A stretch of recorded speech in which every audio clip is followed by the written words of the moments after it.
Pues se logró, señoras, señores, señoros, señoritas, señoritos, señorites, niños, niñas, niñes. Esto se llama Proyecto Ítaca. Yo soy Paloma Cuevas. Y hoy estoy muy contenta porque esta plática la teníamos pendiente por ahí de enero, febrero. De hecho, nos vimos por última vez en diciembre, ¿cierto? Cierto.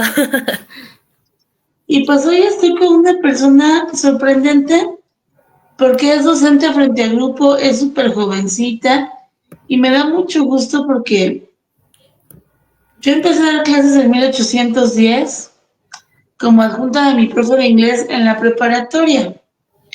Después, cuando tenía 18 años, me contrató la Universidad Autónoma del Estado de México en una UAP, donde tenían un déficit de docentes de inglés. Y fue casi al mismo tiempo que yo empecé a estudiar mi teachers y después me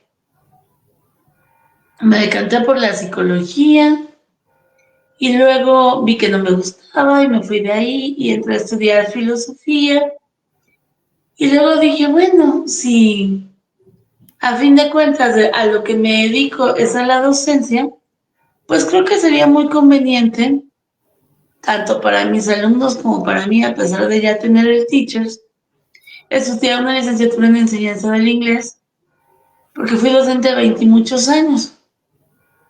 Y me encuentro en el camino con Getsemaní García Sedano, que tiene 22 añitos, que es docente frente al grupo, que tiene la licenciatura en educación primaria, que además es egresada de la normal número 1 y que está diplomada en educación ambiental por el SECADESO, que ahorita me vas a explicar qué es eso, de Semarnat, pero además también da clases de inglés. Y de una cierta manera eso me genera una ternura infinita, porque arrieros somos y en el camino andamos y nos encontramos. Y entonces hoy le doy la bienvenida con mucho cariño a Getsemaní García Sedano, profesora, pero además otro montón de cosas que les iré contando. Ella es docente frente al grupo en la Escuela Primaria Adolfo López Mateos y además en el Centro Regional de Enseñanza en Lenguas, la normal número 1, que debe ser una cosa muy hermosa regresar a tu alma mater, pero ahora enseñar. Entonces, bienvenida seas, saluda a nuestro auditorio y platícales un poquito de ti. Muchas gracias. Pues primero que nada, agradecerte el espacio, mi querida Paloma. Siempre es un honor coincidir. Y pues bueno, yo también quedé maravillada cuando te conocí, saber pues todo este recorrido que has tenido. Y pues bueno, para mí es maravilloso. También saludar con mucho cariño a mis alumnos, porque estoy segura de que por ahí mis alumnos me están viendo. Muy emocionados siempre ellos de trabajar conmigo y yo con ellos. Saludar también a toda la maravillosa audiencia que nos acompaña. Y bueno, pues platicarles un poco de mí. Amo la educación, creo que es algo que siempre he dicho. Desde chiquita siempre quise ser docente. Yo creo que una de las grandes cosas que impactó para que yo tomara esa decisión, pues fue que mi papá me regalara un pizarrón de esos verdes pequeños, que luego hay vendedores ambulantes que traen bastantes de esos pizarrones. Entonces mi papá me compró uno y me enseñó a escribir mi nombre. Entonces yo estaba en esa etapa donde quería escribir mi nombre en todas partes y yo, en lugar de jugar a ser la mamá de mis muñecas, jugaba con mis muñecas a que ellas eran mis alumnas. Entonces desde ahí supe que me gustaba muchísimo enseñar. No sabía yo pues como tal todo lo que implicaba hasta que pues en el futuro uno va observando cuál es ese proceso tan complejo de la educación, pero a la vez tan bondadoso. Y pues eso es lo que yo pudiera decir de mí sin más preámbulos, porque pues bueno, creo que me diste una introducción muy padre y pues le agradezco mucho, mi querida Paloma. Pues bueno, a mí lo que me parece maravilloso es el hecho de coincidir con personas jóvenes tan valiosas, pero además que tengas tan claro a una edad tan temprana lo que quieres hacer con tu vida. Y entonces a mí me gustaría que me platiques un poquito de cómo es que te encuentras con la educación, porque yo presiento y siempre he creído que la infancia se convierte en destino. Infortunadamente hoy sabemos que muchas situaciones que ocurren en la infancia nos marcan de por vida, a veces para bien y otras tantas para mal.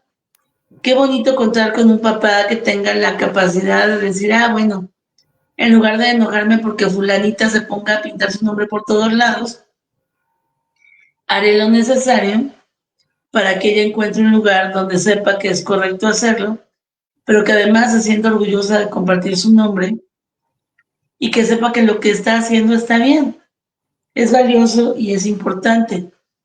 Quiero saber si tuviste alguna maestra, algún maestro que tú dijeras, híjole, cuando sea grande quiero ser así, o en la torre, este es el ejemplo perfecto de lo que no quiero ser. Claro que sí, hubo de las dos partes. Yo creo que en toda mi vida académica lo viví. En preescolar tuve maestras siempre muy lindas que recuerdo con mucho cariño, que me invitaban a participar en diferentes actividades. Cuando yo entré al preescolar, pues este era de 2 años nada más. Sin embargo, yo entré desde los 3 años como oyente. Entonces, pues mis maestras me integraban y a mí me gustaba incluso contarle cuentos a mis compañeros, cuentos que yo me inventaba, y cuando la maestra salía al sanitario o a la dirección, yo juntaba a mis compañeritos para contarles cuentos. Entonces, mis maestras nunca reaccionaron de forma negativa, al contrario, les gustaba que yo platicara o tuviera ese tipo de interacción con mis compañeros. En la escuela primaria, pues debo decir que una de las maestras que tuvo mayor impacto en mi formación, pues fue una de mis tías, fue mi maestra en primer año de primaria, donde pues nos estamos enseñando a leer, nos enseñamos a escribir y todo este proceso que para algunos niños es tan complejo. Pues ella me dio una bienvenida muy cálida, me enseñó con mucho cariño, y no porque fuera su sobrina, sino así era con todos mis compañeros. Y era algo complicado en el principio porque yo quiero mucho a esta tía, que seguramente también nos está viendo en este momento. Pues bueno, ella no, me apoyó muchísimo, y a mis compañeros. Entonces, pues fue algo muy, muy lindo en cuanto a la primaria. También tuve otra maestra en sexto año, la maestra Malena, que también quiero muchísimo, que me decía que, pues bueno, si quería yo ser la mejor en algo, pues debía sentir desde el principio que yo ya era buena en lo que estaba haciendo. Entonces, esas palabras van teniendo mucho impacto en nosotros, en nuestra formación. En cuarto grado también tuve una mala experiencia con una maestra que acababa de llegar. Y pues bueno, yo desde pequeña he sido muy, muy perfeccionista. Yo lo confieso, arrancaba las hojas cuando no me salía algo bonito, y era de que lo volvía a repetir. Entonces, pues bueno, la maestra me llamó la atención y ya era constante, entonces me tuvieron que cambiar de salón. Ya para la licenciatura, de hecho, desde prepa hubo maestros también. Mi afecto a la filosofía y el hecho de que precisamente la casa del poeta que ahora dirijo tenga el nombre de un filósofo, en este caso Arthur Schopenhauer, es por un maestro de filosofía que tuve en la preparatoria, el maestro Amado. Tenía una forma muy diferente de enseñar y de inmersarnos. A mí me despertó un interés por empezar incluso a leer más de filosofía. Para mí fue increíble. Y pues bueno, en la licenciatura también tuve maestros que me apoyaron mucho a descubrir cuál era mi vocación. Y por ahí también hubo una maestra que, que me dijo, no, así nunca vas a ser. Nos dicen cómo ser y cómo nunca hay que ser. Efectivamente, por el trato a los alumnos. Creo que eso marca muchísimo a los niños, y sobre todo a nosotros ya incluso como adultos. Fíjate que mucho tiempo yo tuve un pleito con el sistema educativo nacional, específicamente en un área que nos importa mucho a las dos, que es el área de la lectura. Creo que el más grave fracaso del sistema educativo nacional tiene que ver con la manera en que se acerca a la lectura. Yo me acuerdo que en 1810, cuando yo era niña, teníamos estos libros maravillosos de lecturas que eran textos escritos por gente fenomenal, como Rosario Castellanos, como Elena Garro, algunos cuentos cortos maravillosos, adaptaciones de Lazarillo de Tormes, adaptaciones hasta de la Ilíada, la Odisea, Romeo y Julieta, alguna escena, El Cid Campeador, el mío sí. Y de repente se puso de moda en algunas escuelas, espero que no en todas, poner a los niños a copiar las lecturas y hacer dibujos, en lugar de desarrollar habilidades realmente de análisis, de crítica, de comprensión de la lectura, de entender la visión del autor, no lo que yo pienso, sino lo que pensó el que escribió para tratar de comprender un texto. Y siento que mucho eso ha contribuido a que los niños no disfruten la lectura, porque además a sus maestros tampoco les gusta. Y muchos maestros están dedicados a llenar documentos administrativos en lugar de dar las clases. Que eso es tremendo porque es una gran cantidad de tiempo, dinero y esfuerzo echado a la basura, cuando hay maestros que realmente tienen una intuición importante, que tienen una vocación relevante. A mí me gustaría que de una manera muy respetuosa, porque sé que trabajas en ello, ¿cómo acercas la lectura a los niños? ¿Qué grado estás dando este año, maestra Getsemani? Quinto grado, quinto grado, ¿Cuál? quinto grado, Quinto. sí, Quinto quinto. es fundamento. Mis favoritos eran tercero y quinto, y luego me subieron a sexto, porque daba certificaciones de Cambridge, y luego ya no abandoné sexto jamás, porque todo el mundo esperaba toparse conmigo en sexto, de los 9 años que estuve en el Springfield. Yo debo confesar que mis años favoritos son tercero y quinto, porque se dan cambios importantes. Es el cierre de primaria baja, es el momento en el que empieza cuestiones que tienen que ver con pubertad, con cambios hormonales, con cambios actitudinales. Son dos grados muy específicos. ¿Cómo acercar la literatura a tus alumnos en quinto grado? Toda vez que empiezan a tener teléfonos celulares, empiezan a distraerse un montón con los youtubers, todo el mundo quiere ser influencer, a mucha gente le da flojera estudiar. ¿Cómo enamoras a tus alumnos? Porque a ti te importa mucho la lectura, yo lo sé. Así es. Bueno, pues como veo que les gustan mucho las series y que todo el tiempo me están diciendo, maestra, es que a mí me encanta la serie fulanita de tal, a mí me gusta el video tal, me gusta este videojuego, yo digo, les digo, ¿y qué te emociona de ese juego? ¿Qué es lo que te interesa? No, pues es que no sé qué va a pasar después. Entonces dije, en medio de la lectura de la realidad que incluso sugiere este nuevo plan de estudios, lo que antes conocíamos bien como la parte del diagnóstico, yo dije, bueno, es importante conectar primero con los alumnos. Para cualquier cosa que uno quiera que el alumno esté inmerso, lo primero que hay que hacer es conectar con ellos, saber qué quieren, qué les interesa. Entonces, como a ellos les interesa, le van a hacer caso. Si no les interesa a los niños, no lo van a pelar. Así nosotros hagamos todo lo posible, no nos van a hacer caso. Entonces, ¿qué hago yo? Procuro dejarlos en incógnita. Por ejemplo, para introducirlos a algún texto, pues yo les digo, adivinen qué, chicos, este fin de semana me pasó algo rarísimo, me encontré un libro en mi casa y les encanta escuchar historias de mi vida, es lo que también me he dado cuenta, yo se los manejo, y ahora sus términos son muy chistosos, ellos lo manejan como chismecito, entonces así lo hacemos nosotros, platíquenme chismecito de qué leyeron este fin de semana. Oigan, ¿qué les interesa en esta ocasión leer? Hay que compartirlo. Entonces, yo los invito a que hagan un reporte de lectura. ¿Qué entendiste? Dame tu postura. Y no solamente qué entendiste, ¿cómo lo aplicarías tú? Imagínate si tú hubieras escrito ese libro, ¿qué harías? Entonces, yo pienso que a partir de las preguntas y a partir de que uno se basa en el interés de los alumnos, es que ellos se van enamorando no solamente de lo que leen, sino de lo que uno imparte. Por ejemplo, esta semana tenemos una actividad que se llama Somos Científicos, donde nos toca ver las propiedades de la materia y los estados físicos de la materia. Entonces les dije, chicos, y estamos también con esta parte del programa de Vive Saludable, Vive Feliz, y no pueden comer dulcecitos en la escuela, y ellos amaban comer el dulcecito en el salón, en el recreo, en cualquier momento uno ya los veía con la picafresa, cualquier dulce. Entonces les dije, ahora vamos a hacer bombones saludables. En un principio es agua y después va a cambiar a estado sólido. ¿Alguien sabe por qué? Y les empieza a llamar la atención. El punto es despertar su curiosidad. Para mí ese ha sido el punto, despertar su curiosidad a base de sus intereses, de sus gustos y pues bueno, sobre todo escucharlos mucho, escucharlos y no verlos como parte de la estadística. Es un alumno más, son 15 alumnos más. No, yo les he hecho saber que son muy especiales para mí y que me interesa lo que ellos opinan y dar sobre todo el valor a su voz. Creo que esa es la parte importante, dar valor a su voz y atender a lo que ellos necesitan. Pero además creo que también es importante, por ejemplo, ¿sabes qué hacían?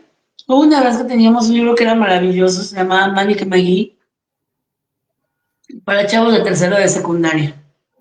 Empezamos leyendo lo padrísimo porque es un niño que se escapa de una calle que se llama Hector Street, a otra calle y si cruzaba la calle ya vivían los blancos, ¿no? Ese niño vivía en una calle para negros. Ahora yo sé que no es políticamente correcto decir negro ni blanco ni nada de eso. Claro. Dicen gente de color y yo quisiera saber de qué color es la gente a la que se refieren. No son rosas, no son verdes.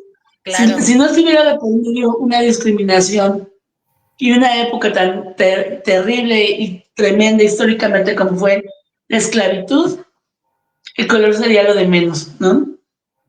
Pero entonces empezamos leyendo los temas de discriminación. Estaba interesantísimo y de repente sale a relucir que es un libro para quinto año que estuvo mal seriado para tercero de secundaria. Llegamos al capítulo 10 y todo era perfecto. Para llegar al capítulo 20 yo odiábamos el libro, todos, incluida la maestra. Y entonces les hice un examen sorpresa y les dije, bueno, todos leyeron 10, teacher, perfecto, examen. Porque yo sabía que no, porque yo ya lo estaba vomitando, yo ya estaba odiando el libro. Dije, claro que no lo leyeron, examen sorpresa. Todos lo leyeron porque esa calificación se va a contar. No, teacher, mire, lo que pasa, bueno, no nos gusta el libro, no, vamos a criticarlo, despedacémoslo, pero leámoslo, ¿no? ¿En qué momento le perdimos el interés? ¿Por qué nos sirve? ¿Por qué no nos gusta?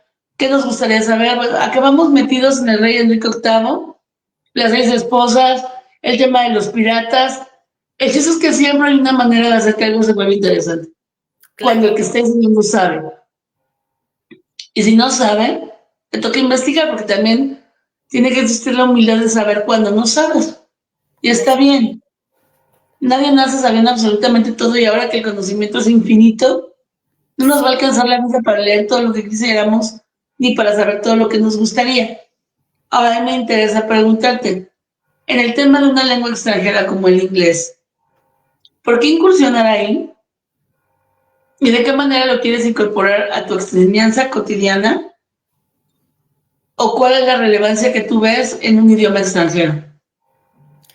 Pues primero que todo, la parte comunicativa. E insisto, yo les digo ahora a mis estudiantes de inglés, chicos, cuando nosotros queremos, a alguien le interesa aquí dedicarse a investigar algo, a leer cualquier otra cosa de un tema que a ustedes les guste. Sí, maestra, a mí me interesa tal cosa. Y es de aquí de México, ¿lo conoces? ¿Sabes de cuál es su origen?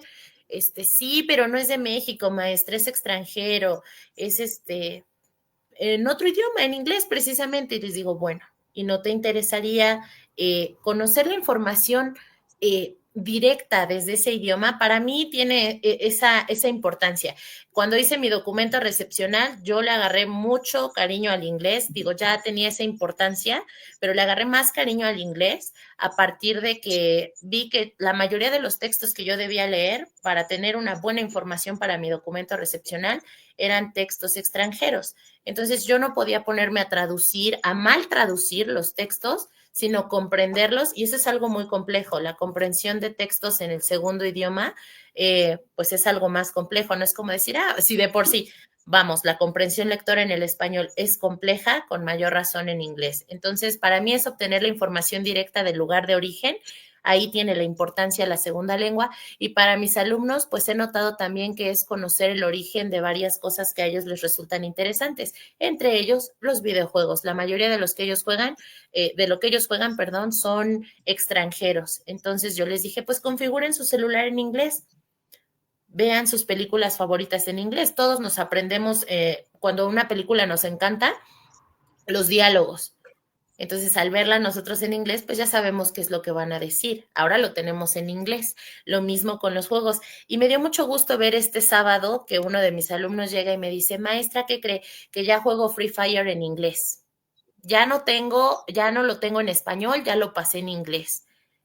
Excelente. Y ya nos mandamos mensajes, mis amigos y yo en inglés, y ya prácticamente al que no nos responde en inglés, pues ya le decimos, no, tú no, porque ya no estás hablando en inglés. Y si no lo incluimos, y digo, bueno, en ocasiones a veces comparto también en Facebook que me parece hermoso que entre ellos se ayuden, y eso me parece un gran logro. Entre ellos se ayudan y genera muchas cosas el aprender un segundo idioma. A mí me encanta y yo pudiera citar en este momento a Francesco Tonucci, que dice, el niño es un adulto en miniatura, no es un adulto en miniatura, dice que él es una persona con su propia visión del mundo. Entonces, no podemos callar sus voces y decir, no, pues vas a aprender inglés como yo te digo, o vas a aprender las matemáticas, como yo te digo, yo que tengo las dos partes, ¿no? La parte del inglés y la parte de, pues, ver prácticamente todo y ser muy transversal en la primaria. Pero además es que ese es el primer error, un idioma no se aprende, un idioma se adquiere. Y con la adquisición del idioma en muchas ocasiones, cuando se tienen métodos de enseñanza correctos, viene de la mano de toda la cultura que está alrededor de ese idioma. Adquirir un idioma es también estudiar en cierta medida la forma de vida de quienes lo hablan. Y, por ejemplo, con mis alumnos yo les decía, es que tienen que pensar que somos unos revolucionarios. Si hablamos específicamente de dónde vivimos geográficamente, tenemos esta cuestión de tan lejos de Dios y tan cerca de Estados Unidos, y todo lo que sabemos de el maltrato a los inmigrantes y todo lo que sabemos del trato injusto a nivel legal y todo lo que eso implica en cuanto a que quien habla un idioma no solamente posee el idioma, sino el poder que el hablar la lengua da para comprender lo que está sucediendo alrededor tuyo. Alguna vez me acuerdo que un amigo, Jesús Ruiz, que era el director de información de detrás de la noticia, me molestaba mucho porque yo siempre saludaba en inglés, español, francés y alemán. Me decía, ¿por qué no saludas en náhuatl? Le decía, porque debo confesar mi ignorancia y no sé cómo saludar en náhuatl, pero si me enseñas, con mucho gusto lo haré, ¿no?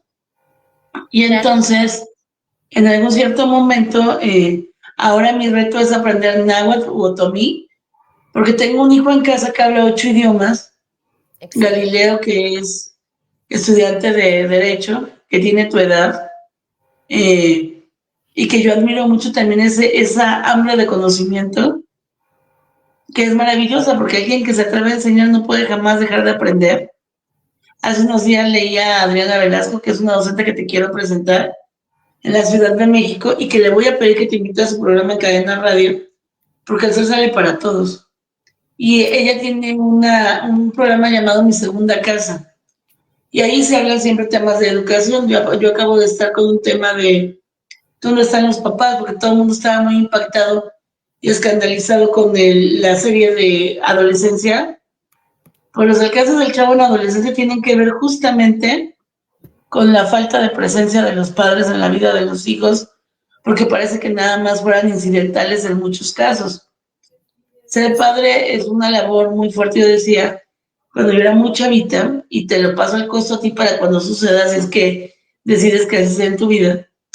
Leía un poema que decía que si Dios te concede un hijo, tiembla, ¿no?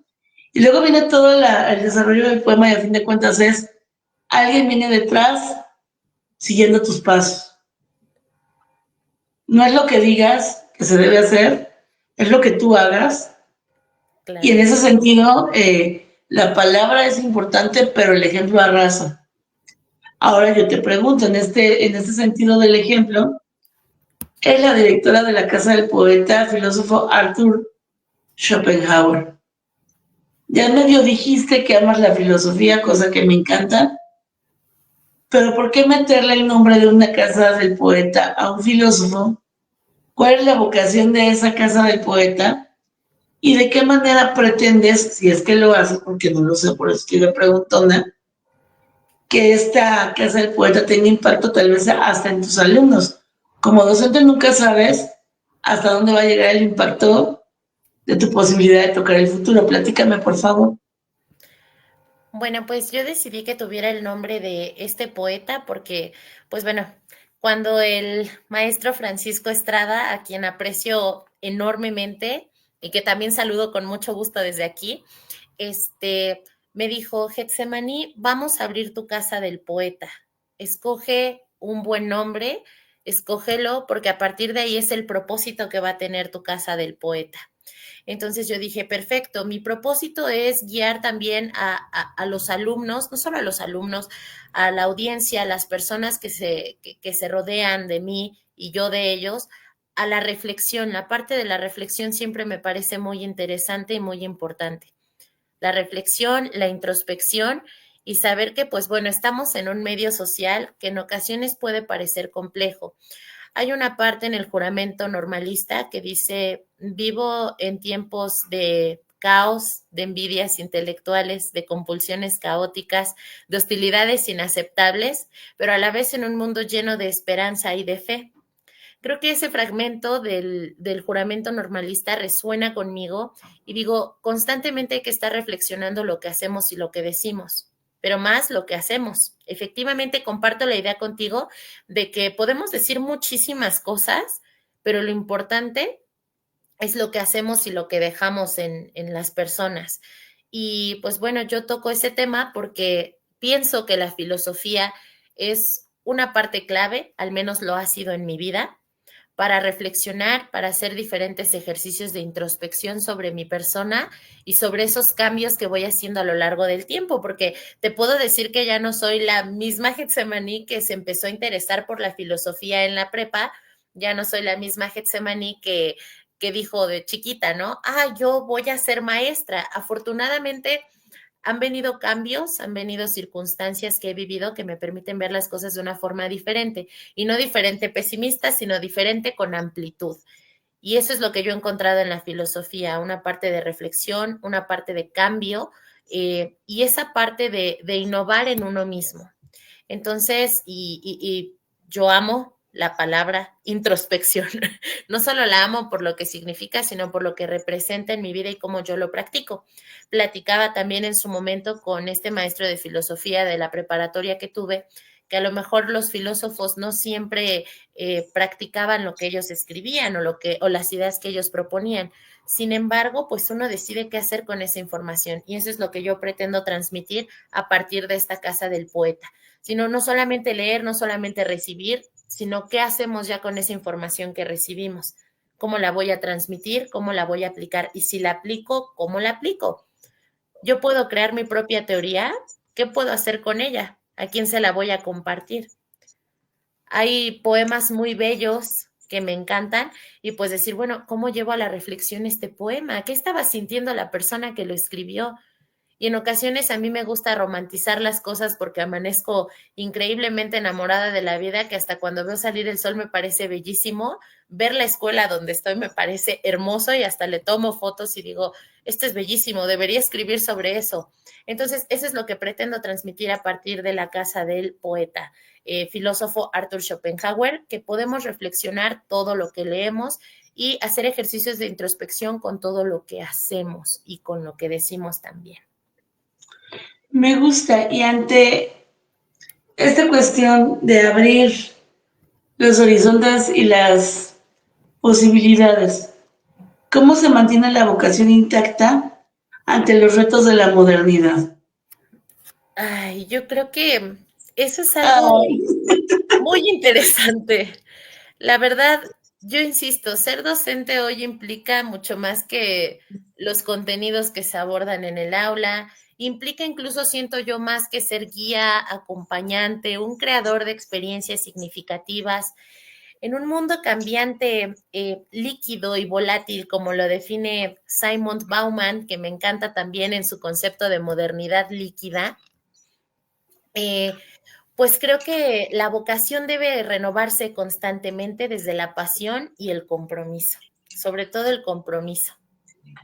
En mi caso, yo escogí ser docente, es algo que amo y justamente hoy le decía a mis alumnos, chicos, de verdad que yo no me imagino nunca llegando a mi casa, que es casa de ustedes, a quejarme porque algo no haya salido bien en el salón. Si algo no sale bien en el salón o con alguno de ustedes, es algo que todos juntos debemos resolver. no debo quejarme. Y no porque la queja sea mi limitante, sino porque debo buscar las formas. Si yo me quejo, no voy a saber cómo resolver con ustedes. Y me dicen, maestra, es que a usted le gusta mucho darnos clase. Eso es lo que yo pienso, me dice una alumna. Y le digo, claro, imagínate ser adulto, ya ser adulto, hacer lo que te gusta y bueno, que te paguen por eso. No ir a trabajar para que te paguen, sino hacer lo que te gusta y encima que te paguen por ello. Es algo gratificante, no es ir porque tengo la obligación de asistir a la escuela, no. Yo voy porque me encanta ir a la escuela. Si hay algo que yo creo que renueva mi vocación diario o que yo pude haber tenido un mal día o algo administrativamente no salió bien, cualquier cosa, o puedo tener muchas ocupaciones, pero si hay algo que me tranquiliza o que me hace sentir algo muy bonito hablando de la parte emocional, es reconectar con mi propósito cuando llego en las mañanas. Voy llegando al salón de clases y ya están mis niños en la puerta esperándome o me alcanzan en las escaleras y me abrazan. Y me dicen, hola maestra, ¿cómo está? Y veo que se emocionan de ir a la escuela. Cuando llegan sus papás por ellos, porque en la escuela donde estoy los papás suben al aula por ellos, siempre están, no mamá, es que me quiero quedar otro ratito. Ándale, hago aquí mi tarea. Y yo, no, hijos, ya nos tenemos que ir. Entonces, creo que la clave, y lo repito, es reconectar con el propósito. Voy a mencionar a Ken Robinson, que es un referente en la innovación educativa. Él dice que el propósito es lo que te da la energía para seguir adelante, incluso en los días difíciles, que es lo que mencionaba yo hace un poco. Mantener la vocación implica también rodearse de comunidades educativas que colaboren, donde el docente no sea un mero ejecutor de políticas, porque eso es a lo que nos enfrentamos también, sino un actor creativo que se atreva a romper moldes. Y cuando alguien rompe un molde empieza a caer muy mal.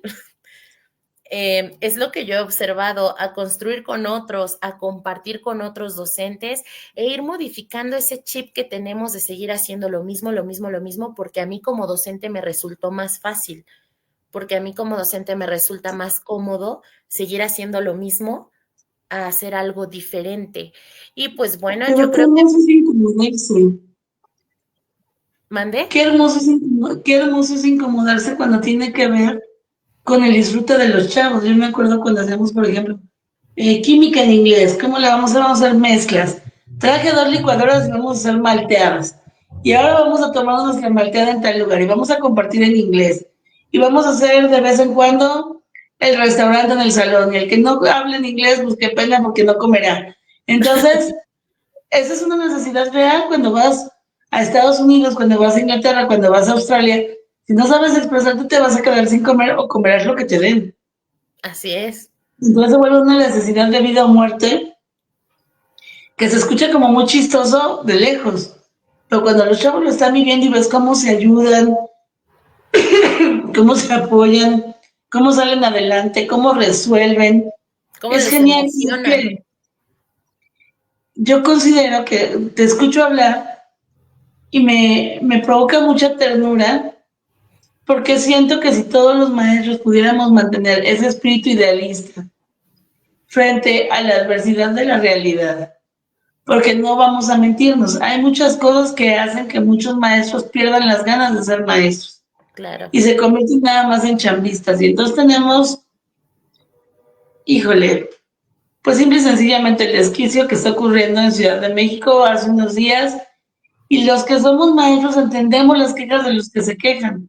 Claro. Pero también yo no podría jamás dejar botado mi salón porque mis niños me esperan, ¿no? Y si yo no llego, yo me acuerdo mucho de una vez cuando era muy joven y pedí mi día económico para ir a inscribirme a la UNAM, porque estudiaba filosofía y daba clases al mismo tiempo.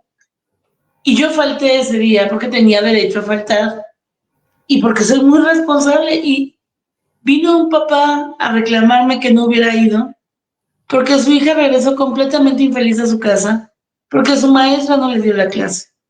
Podía haber sido quien fuera, podías haber dejado la planeación, pero hay una cosa que en español nos enseña, que las que somos docentes de inglés sabemos, que se llama filtro afectivo. Desafortunadamente a las docentes en español no les enseñan ese tema porque en nosotros es importante para lograr el proceso de interlenguaje y nos lo recalcan mucho y nos lo recalcan todo el tiempo. y te escucho hablar y escucho el hecho de que los niños estén esperándote en la entrada y cualquiera que fuera mala persona pensaría, llega tarde, por eso los niños ya están. No, mi vida, yo tengo un hijo aquí de secundaria que se pelea por no faltar porque la maestra de biología es la mejor maestra del mundo. Y quiere Sí, ser médico porque los contenidos de biología son lo más importante del mundo. Y no puede fallar y llegan las revisiones de los resultados de los alumnos y él nada más busca su número de lista y no le falta absolutamente nada porque puede fallar donde sea, que además es extra exigente consigo mismo, pero jamás va a fallar en biología. Porque además la biología es una semidiosa, ¿no? Y entonces, ¿qué sientes cuando ves a un chavito así? Híjole, pues yo cómo me puedo incomodar con la escuela si es el primero en levantarse porque le urge ir a la escuela, así ¿no? es. Entonces eso habla también de un compromiso no solo de los alumnos, sino de la cuestión de reciprocidad, porque ellos saben cuando un maestro se siente asqueado por su trabajo y cuando un maestro realmente ama su trabajo. Así Nos es. va a tocar irnos porque yo te prometí que eran 20 minutos y llevamos 36. Y después de ti tenemos la entrevista con el magistrado Ricardo Garduño que nos va a hablar de justicia, de elecciones, de ética, de congruencia y de cómo él pasó de ser un niño que ayudaba a su papá a vender desperdicio de leña en Joco a ser un magistrado con un doctorado y un montón de cosas más que me hacen admirarlo profundamente. Pero antes de que nos vayamos, me gustaría que tú cierres el programa con un mensaje que tú consideras que es fundamental para tus niños que seguramente te estarán viendo, para los papás de tus niños, que cómo le chocaba a mi mamá que yo dijera mis niños, que decía los niños de sus papás, y decía, no ma, es que vivo con ellos más del tiempo que a veces los ven sus papás. Así es. Sé a quién aman, sé con quién pelean, sé de quién están enamorados, sé cuando Sí, odian el sándwich y dices, híjole señora, usted es su mamá, ¿cómo no sabe que no le gusta que le ponga mayonesa? Hoy no va sí, a comer porque solo puso mayonesa. Te dijo que está mi manzana, ¿no? así es. Entonces, vas. Bueno, pues cierro con que yo abrazo en este momento, creo que mi mood de esta ocasión es el abrazar la pedagogía de las emociones. Voy a mencionar a la psicóloga y pedagoga Begoña Ibarola, que dice algo que me enamoró desde que lo leí. Dice ella que la educación emocional es el corazón de la educación del siglo XXI. Y eso es lo que considero. La parte emocional es algo bellísimo con los niños. Lo viví el día del maestro, lo vivo diario, que me entregan cartitas y me hacen llorar, de verdad que me hacen llorar. Eso es algo que confieso aquí y que insisto, si mis niños, los papás, porque yo también les digo a mis niños, les he dicho, ustedes son mis pollitos, yo soy como su mamá gallina, aunque no tengo hijos, yo soy como su mamá gallina y los quiero tener a todos aquí conmigo. Entonces, siempre les hago la recomendación de que se cuiden mucho, de que piensen en su toma de decisiones, porque ese es un reflejo de lo que va a suceder con ellos a lo largo del camino, que si necesitan ayuda, siempre la pidan y se acerquen a alguien y que pues bueno, nunca deje de existir esa confianza y ese cariño, porque yo me siento afortunada de tener el cariño de los niños, de tener el cariño también de mis estudiantes de inglés, que bueno, uno sabe precisamente que cuando se acercan a nosotros y nos empiezan a contar desde qué desayunaron hasta qué es lo que sucede en su casa cuando ya se van a dormir, uno sabe que tiene la confianza de un niño. Y eso me parece valiosísimo. Y quiero cerrar con que los niños han sido mis mejores maestros. Hablando de todos los maestros que he tenido en mi vida, los alumnos han sido mis mejores maestros porque me invitan, como tú lo dijiste en un principio, a que si no sé algo, yo corro a investigarlo porque digo, tengo que ayudarlos, tengo que aportar algo a ellos y sobre todo me gusta hacerlos sentir muy bien. Yo les digo que todas y todos mis niños son inteligentes, son valiosos y lo son absolutamente todo.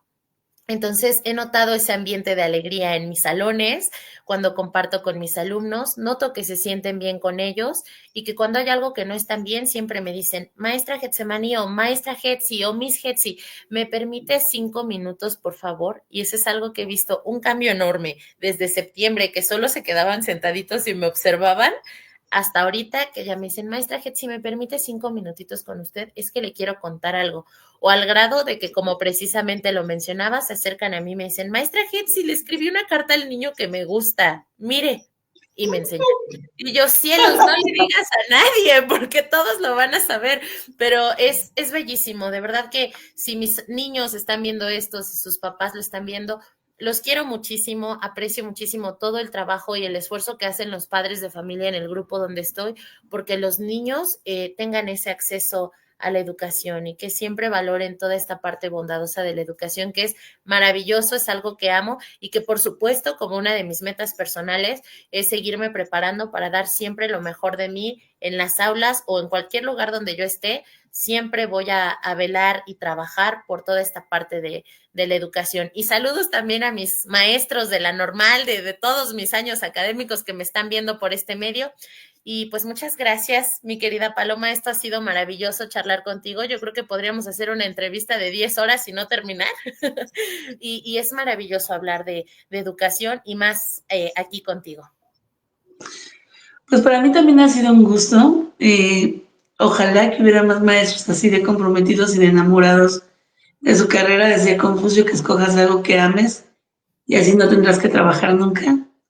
Creo que ha sido una buena decisión y qué bueno que haya muchos niños que se beneficien de que estés enamorada de la educación. Deseo que todos los proyectos que emprendas lleguen a buen puerto, que sigas haciendo todo ese trabajo de los lectores de la red dual, que se nos quede en esta ocasión en el tintero, ya lo platicaremos después, y también por supuesto que la casa Arthur Schopenhauer tenga muchos frutos que den como resultado al nuevo semillero de escritores, de personas que reflexionan, de gente enamorada de la cultura, pero sobre todo de la vida. Te mando un abrazo muy grande y nos encontramos pronto. Muchísimas gracias. Abrazo de vuelta, querida Paloma. Gracias por todo. Hasta la próxima. Bye.